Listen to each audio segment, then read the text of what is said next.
Hi, I'm Paul Santanola. Welcome to this episode of The Upside, where we talk about the good things that are happening in Long Meadow and our surrounding communities. And today I am honored to have as my guest Mike Zolkowicz. Mike, thanks for coming in. Thank you, appreciate it. You're welcome. Mike's a small guy, as you can see, and we're going to have an arm wrestling competition when this is over, see who's but Mike is, the reason I have Mike in today is I've met him at a weightlifting competition in his gym. We'll talk about that in a little bit. But a lot of times I've been involved in things where we look back and say how great things were, and oh, this person lived in our area, and we read an obituary or something that someone lived here and we didn't even know about it. So in our midst of talking to Mike at this competition at his gym, Power Clean Fitness in East Long Meadow, I found out that Mike was contestant in the World's Strongest Man competition, the Highland Games, and if you've ever seen World's Strongest Man, it's on ESPN a lot, and great show where these guys are performing superhuman strengths. And we had a conversation, and to me, it's important that we recognize our own community and what we have in it, because prior to meeting you, I didn't know that we had a contestant that was in World's Strongest Man or the Highland Games or whatever. And I think it's awesome that you're here and local, and you're working with people in the local area. So welcome to the show. Thanks. So I'm going to ask a couple of things, and we're going to talk about Mike and his career and stuff. You run Power Clean Fitness in East Long Meadow. Correct. How did you start? How did you get into the business, so to speak? I got into the business out of necessity. I needed a place to be able to train. Most of the gyms in the area just weren't conducive to the way that I needed to train for my strength sports. I was a track and field athlete first. I threw shot and discus from the age of 10 all the way to age 26. And then I started to get more into Highland Games and strongman. And I just didn't have a place that allowed me to train, allowed me to do the Olympic lifts and the heavy lifting that I needed to do. Most gyms were frowning upon that, so I kind of built Power Clean Fitness out of a necessity, and then found that more people really wanted to dive into that area. We've taken a lot of people, not just people that were lifting heavy and brought them into the gym, but people who didn't know they wanted to be strong and wanted to lift heavy weights, and got them into it, and they're, and it's grown from there. We just recently moved from Shaker Road to Baldwin Street, and we more than doubled in size. And I met Mike at a weightlifting competition that my son was involved in, and he placed second in his division, which was pretty good. Also then had to go to the hospital later on because he thought he had chest pains, but that was, so we talked about it. So the weightlifting part is, you guys are insane because you guys basically lift cars for fun and that type of thing. So, but one of the stories that I wanted to talk to you about is you and I were talking a little bit, and there was an older contestant from your gym there competing, and I'm 56, and he looked a little bit older than me, and everybody was cheering this guy on. Now, it wasn't big amounts of weight that he was putting up compared to some of the other monsters that were there and stuff, right. But there was a lot of cheering for this guy, and there seemed like there was a community involvement there from the folks not only at your gym, but the fans and stuff. What's that bring into the atmosphere? I mean, it's not all guys that look like you, for no offense. I mean, actually most people don't look like me and don't want to look like me, and that's fine. You gotta be really nice. That's what I was. No, it's a big community, because everyone knows that no matter how much you're lifting, you're just trying to keep getting better. Yeah. So if your max squat when you go in is only 200 pounds, you've got to work hard to get to 205. You got to work hard to get to 2010, and it's not any different than the work it takes to go from a 500-pound squat to a 510-pound squat. The workload is still the same. Putting in the hours in the gym, it's still the same. So everyone's making the same journey. They're just lifting different weights. Yeah, and I was watching this gentleman because he was on the same side. There was two different sets of barbells and dumbbells and benches and stuff. Cause you had like two at a time going, and he was on the side where my son was competing, and I was watching him, and then you would think that this guy was lifting in the Olympics from the support that he got within the gym, which is, and I don't remember what the weights were, but I know they weren't, 4 or 5 plates on a bar like some of these other guys were doing in the gym. But there was also a young girl that was there. So you and I were talking, she was walking by, and she said hi or something. You guys were talking a little bit, and you said, oh yeah, she's getting ready for a competition, and she didn't look like a weightlifter at all. And I don't mean that in, again, any disrespectful way, but you have people like that, like you said, that didn't know they want to get stronger. Weightlifting's not necessarily about being big bulked and bulked up or whatever, right? I mean, that's the stigma that everyone that lifts heavy weights is gigantic and huge is definitely that's that went out years ago. That's more bodybuilding. Bodybuilding is about the size and the aesthetics. With weightlifting, you don't have to be big to be strong. You can. Most of our clients actually tend to lose a lot of weight, especially when they first start lifting and first start putting on strength. So that's one of the nice features of it. Yep. But you don't have to put on massive amounts of size to be strong. And depending upon weight classes, sometimes you don't want to get any bigger. You want to stay within a particular weight class because you're going to compete well. Yeah.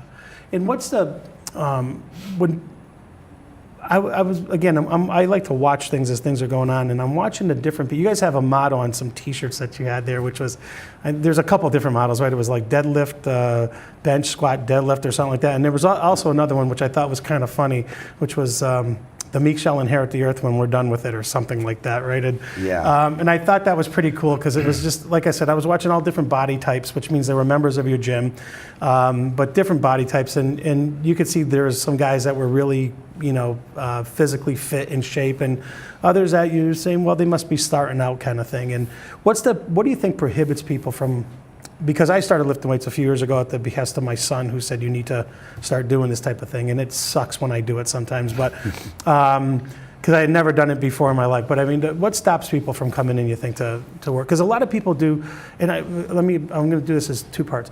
The big thing today is like these boot camps and things, and I watch a lot of that, and to me, it's like where more people can get hurt doing something like that than they can traditional weightlifting, which is form more than anything else. And I was watching a CrossFit kind of thing, and even I know how the people were jerking the weights off the floor. Someone was going to go to the hospital at some point with some bulging disc or something like that. What's the difference between what you guys do at your gym and some of those kinds of boot camps? Not that they're bad. I mean, it just to each their own in terms of fitness. Boot camp, especially lightweight, bodyweight boot camps, those kind of things, they're great for conditioning, but they're never going to test your muscular fitness and actually start to get you stronger, because you're only going to lift your body weight again and again and again and again. And just because for some of us, that's a lot. Some are more than others. But if you can do 20 push-ups and then you can do 25 push-ups, it doesn't mean you got stronger. You're lifting the same exact amount of weight, your endurance just got better. Okay. But if you can go from lifting 200 pounds to 225 pounds, now you got stronger. Okay. And with that strength comes a lot of confidence.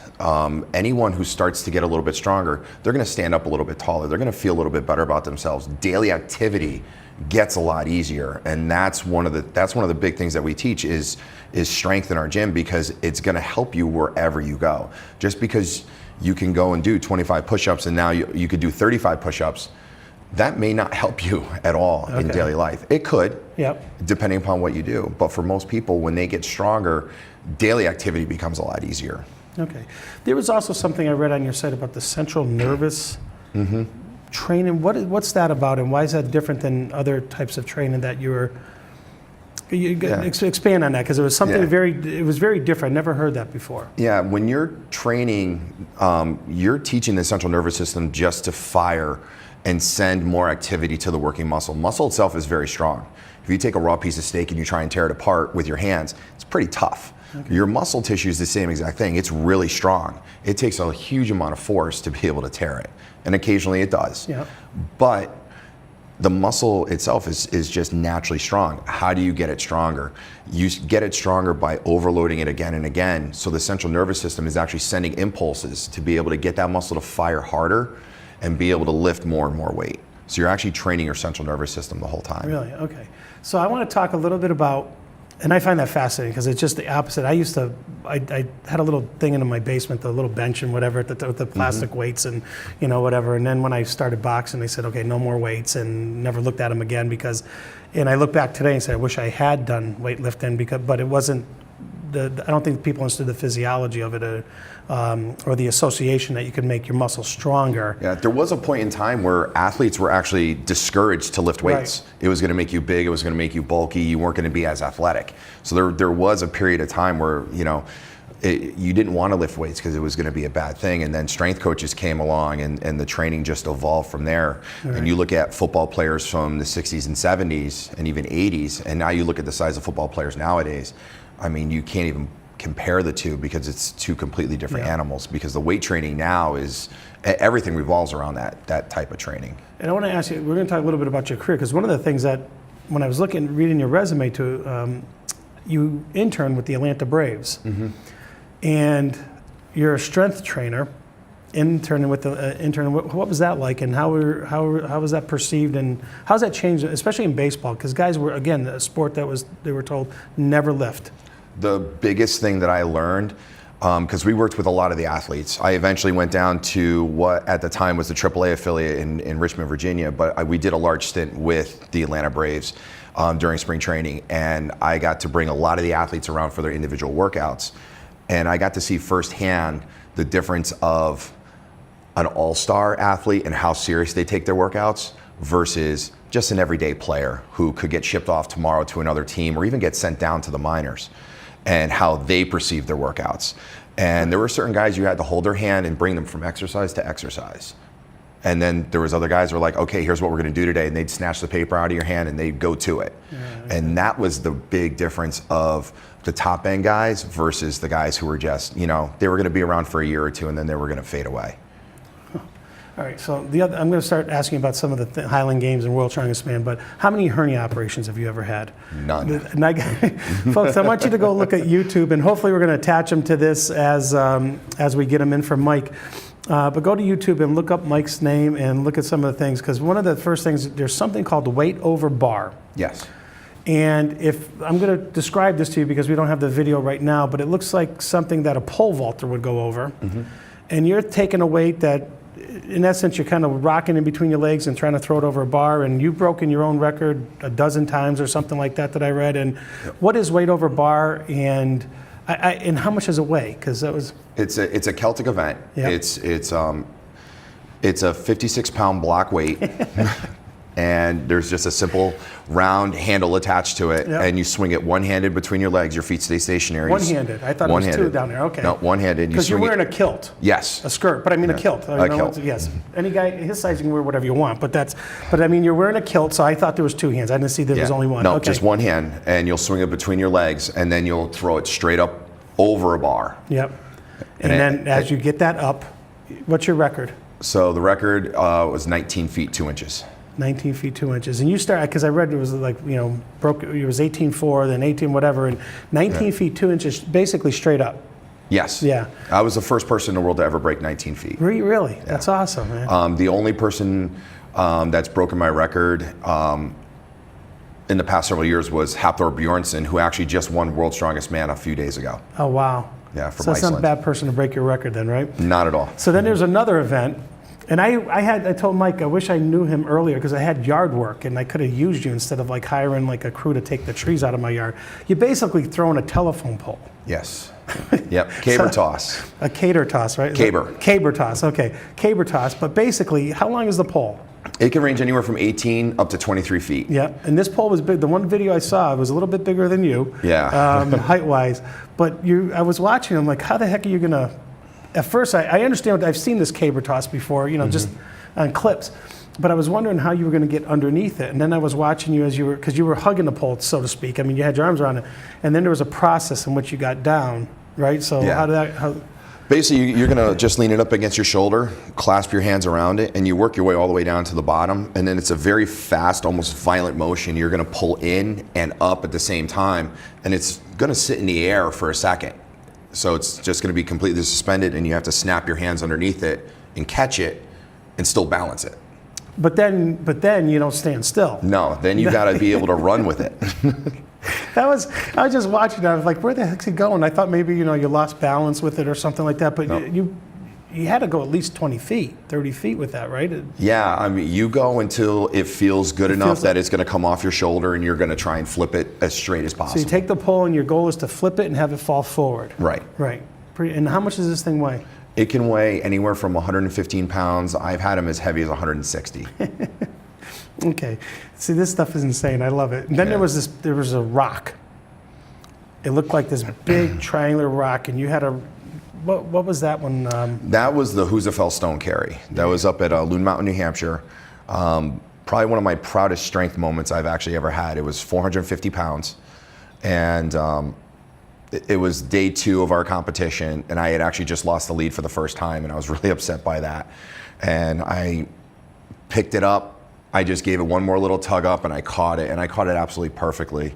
And the idea is to walk with it as far as you can before passing out, and then you throw it to the ground. And I just took off, as fast as I could with it. And I went so far that the judges had to run up ahead, clear the crowd out of the way, rip the fence down, and I carried it right into the crowd. There you go. And it was this wasn't like 45, this is 450 pound rock. And I carried it up, I want to say probably about 280, Short sleeve 290 shirt. feet.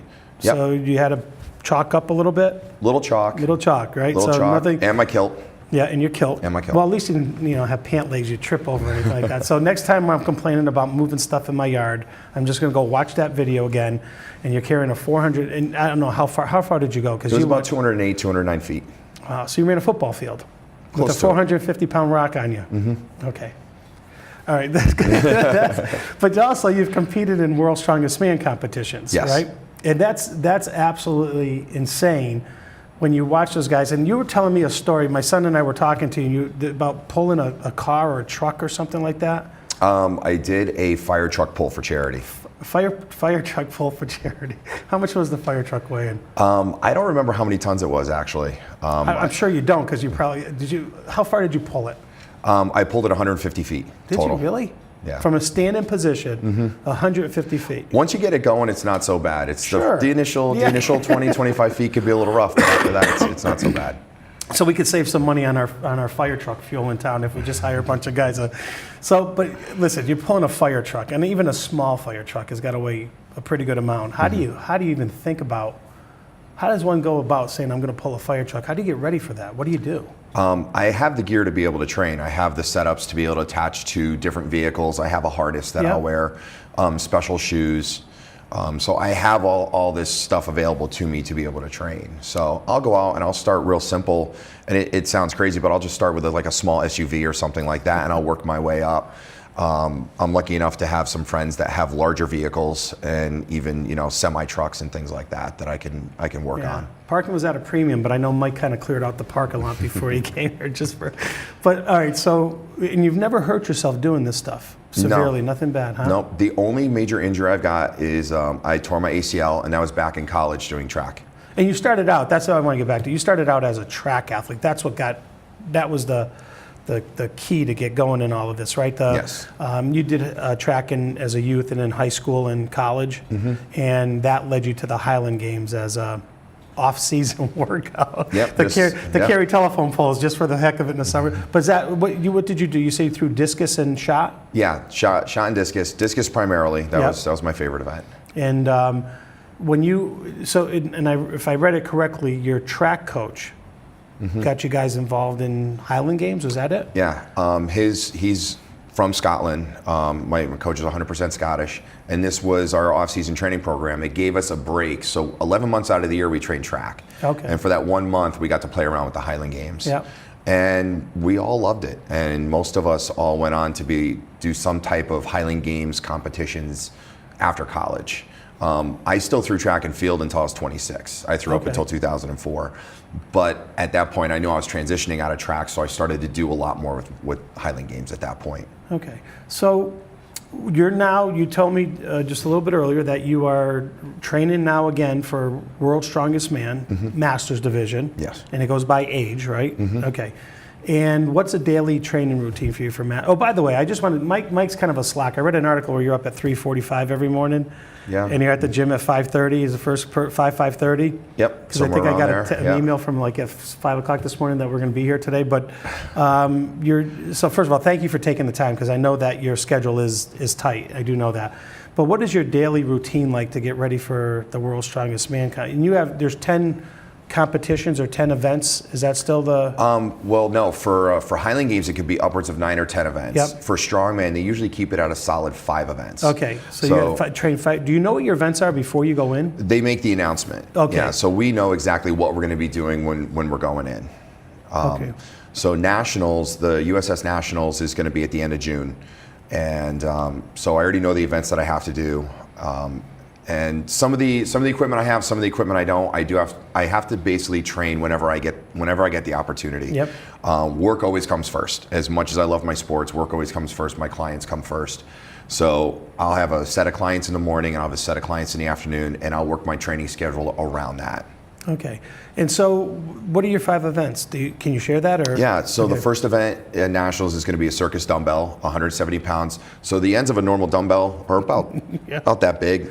These are about that big. Okay. And the handle itself is a lot thicker as well. Okay. And you'll actually rest it against your head and your shoulder, and standing, you'll have to drive it straight up. So it's 170 pounds in one hand. So No one gets to help you? nope. No, so it's not just, okay, I'm out. That's one, I'm out of one competition. What's the next one? Is a car deadlift for reps, or an SUV deadlift for reps. So the SUV may weigh, let's say 4,000 pounds, 5,000 pounds. You're only lifting a percentage of that. So it may be around 750 to 850 pounds that will actually be deadlifting. And we'll get, and these are all for time, as many reps as you can do in Yep. a minute. After that, we have a truck arm over arm pull. So we'll be seated on the floor and we'll be pulling arm over arm. We'll be pulling a truck towards us. After that, we have what's called a medley. So there's 2 events that are within one. And it's a 700-pound tire flip that will flip 5 times, and then a backward drag of 1,000 pounds for 50 feet. Oh, wow. And then the final one are the Atlas Stones, which is everyone's favorite to watch. And my Atlas Stones are going to be going 290 pounds, 315, 350, and 390. So if you haven't seen the Atlas Stones, there's these big round rocks, but they're on a pedestal. So Well, they're on the ground, they're and on you the have to ground. put them You on have the to put them on pedestal. the pedestal. So not only do you have to pick them up, but then you got to get them up. And doesn't it progress higher as you go? No, thank God it gets lower. It does? It gets lower. So Okay. the lighter stones will go on the higher platforms, and the heavier stones will go on the lower Okay, ones. cool. How do you train for it? Because that you have the medley event there. What popped in my head is you're flipping a tire. Okay, fine, you can find a tire and flip it, right? But then you're pulling 1,000 pounds. You said backwards, and there's got to be some endurance training in there somewhere, right? It's not just strength is strength. There's nothing that you can do to help you train for the event except doing the event. Really? Yeah. Okay. So you just do this over and over again? Yep. Okay. I will go outside, and I have a tire that I can flip. And I just got a 500-pound tire. Yeah, that's all right. I got it in my backyard too. at our gym, we actually have a 400-pound, 500-pound, 600, and a 900. Really? So I'll be training with those. And then I'll just be working, backward drags with, increasing weight as I go. Yeah. And when's the event? June 30th. And where is it going to be held? It's in White Plains, New York. Okay, I might have to it's my son's birthday, but maybe we'll take a trip. my to go birthday, visit. too. Is it really? All right, cool. See, so, when you put this all together, because how I met Mike is I was standing next to him, and essentially you were the biggest guy in the gym, height-wise and width-wise, and you cast a shadow. It was like a total eclipse that was going on next to me, but, and we just started talking, and I asked you, did you work here? And you said, yeah, you run the gym and stuff, and, but what I took away from you talking that day was it's really about helping people. I mean, it's one thing to run a business, and a business is a business, but if you do the right thing, which you do every day, and you're helping people, that's how you're growing. You don't move from a small location to a bigger location because you're just charging more money or whatever, and you can buy all the equipment in the world, but if no one's coming through the door, right? So I mean, that's what I took away from talking to you, is that your business is really about helping people. Yeah, it's tough. It's tough to look at me and think now, but I was the kid who got picked on at school. They loved me for sports, but How big were those guys? they weren't that big. But I got my hat thrown out the bus window. I'm the kid that got tripped going down the hallway, and I didn't want that. Have you ever met those guys since? They know me. They know me through social media. I don't have any more problems now. Yeah, no kidding, huh? Yeah, so now they bought your new hat. Yeah. I'm sorry, go ahead. It's just that kind of, again, that confidence builder as you get stronger. We actually have a Special Olympics weightlifting program now. We have the Special Olympics powerlifting meet is June 9th out in Boston, and we have 6 athletes competing. And we've been training now for about 2 months, and it's been absolutely amazing to watch some of these kids and how much stronger they've gotten. Where they would show up right when the session started, now they're showing up a half an hour beforehand, 45 minutes beforehand, and they're going around the gym and they're doing their own little workouts, and they're jumping on the treadmill and the rower, and they're getting warmed up. and they're excited about working out. They're excited about getting stronger because they feel better about themselves. Yeah. And that's what strength training does. It gets you more confidence. It gets you feeling better about yourself. So if someone were they were thinking about working out and saying, you know, I don't know if what gym is right for me and stuff like that. What do you guys offer to someone to come and take a look at? You know, how does someone, you know, like I said, a lot of people, and I'm talking about the average person that says, you know, I'll go outside, I'll go walk and try to stay in shape and things like that. What can they come to your gym, take a look around, get a tour, get a test run, that type of thing? We can set anyone up on a week trial when they come in, Yeah. so they can come in and try the whole gym out for a week. And if you're really unsure about using any of the equipment during that week, we'll set you up with a trainer. So you can feel a little bit more at ease about coming in, because it is a little scary. If you've never been in a gym before and you walk in, there's a ton of equipment, and no matter how much you read of the instructions on the piece of equipment, you're not going to figure it out. Yeah. So, you know, it's good to be able to have trainers that are around to be able to help, you know, if you have questions or anything like Yeah. that. So we offer plenty of that. And it's somewhat intimidating. I mean, without, you It's know, usually any gym is intimidating. you know, if you don't really know what's going on in there. And, you know, I've been in gyms where you say, okay, that's where the lunkheads are and that type of thing. And, you know, I'll stay over here on this side. And then you watch what they're doing. They're like, yeah, I can do that too after a while, you know, that type of thing. And I'm sure that's the confidence that comes from, you know, repetition of them coming back and, you know, seeing that kind of thing. What's the most fun thing that you've done since you started your journey with this? Oh God. And you've traveled the world with this too, right? I mean, Yeah, and that's the thing is I've had a lot of great adventures through all this, between Highland Games and Strongman especially. Probably one of the best memories was competing in the Highlander World Championships at Scone Palace in Scotland. You know, going up against some of the strongest guys in the world in my division, and it is a very tight brotherhood too. Yeah. Even though we're competing for money, we're competing against each other. We're always helping one another. And then afterwards, we all went out. We went to the Famous Grouse Distillery, and we all sat around and had a meal together, and neat. and had drinks and just talk and bantered. And it was just a great night. That's probably one of my favorite memories of any of my competitions. All right, cool. So what's the best thing about running a gym? You have your own. I mean, everybody that starts weightlifting would love to, you know, has visions of wanting their own gym. What's the most fun part about having your own gym? Taking that person that didn't know they want to be there and making them want to be there. Yeah, and you have a lot of stickiness where people are still there from that. You know, they come and do that trial, and you see them, and I mean, like I said, the one picture I keep thinking of is this young girl who you could tell she was starting out and whatever, but like I said, she had this smile from ear to ear when you're talking about her going into a competition. Yeah. And most people, when you're entered into something where you put in a lot of stress and, you know, work and whatever, you might not be smiling like that for that kind of thing, but she was. So that to me tells me that you're running a pretty good place because people are happy being there and stuff. Yeah, you know? and it's nice to be recognized when you're competing and you're an athlete. No matter what you're competing in, it's nice to have that recognition when someone walks in and be like, "Hey, how'd you do this weekend?" Yeah. You know, people in the gym know. Okay, guys, we're just about on time. There we go, perfect. We got a couple minutes left. Quickest half hour in television. I always Yeah, like to very say. quick. So June 30th is the Strongest Man regional. Yes, it's the USS Nationals. Yep. So United States Strongman Nationals in White Plains, New York. Okay, and what are some of the locations you've been to at Strongest Man? Let's see, I've been Because to, they don't go to like Springfield. I mean, they no. No, further. I've been out in Texas, California. I've been to Canada. I've been lucky enough to go to Iceland, Ireland, Ukraine, Sweden, Scotland. Obviously, I've been there quite a bit. So you do the regionals. Mm-hmm. You go to the nationals rather. I mean, and then from there it's the world competition. Yes. So what's that date somewhere down the road for that? I haven't even looked at it yet. So you got a long road to training. I am just focusing on what's in front of me Yep. right now, and once I conquer that goal, then I'll worry about the next. All right. Well, I want to again, folks. Why Mike's here because I always believe that, you know, in our community we have these great assets and they're here. And then, you know, sometimes we read about, usually when it's in your own backyard, you maybe don't appreciate it or think about it and say, I wonder if that's going on here. But here's a world-class athlete in our own backyard that if you need some help, you want to get in some better shape, go visit them at Power Clean Fitness. It's on Baldwin Street, which is right off of Maple Road in Maple Street in East Long Meadow, right across almost from the ball field there in the center of town. It seemed like a really fun atmosphere. It's absolutely crazy when you had that competition there, how fast-paced it was, and I was amazed at how many people were actually competing, and then how many people came to watch. Yeah, we had over 300 athletes compete that weekend. Yeah. And we had somewhere around 600 people through the door that weekend. Yeah.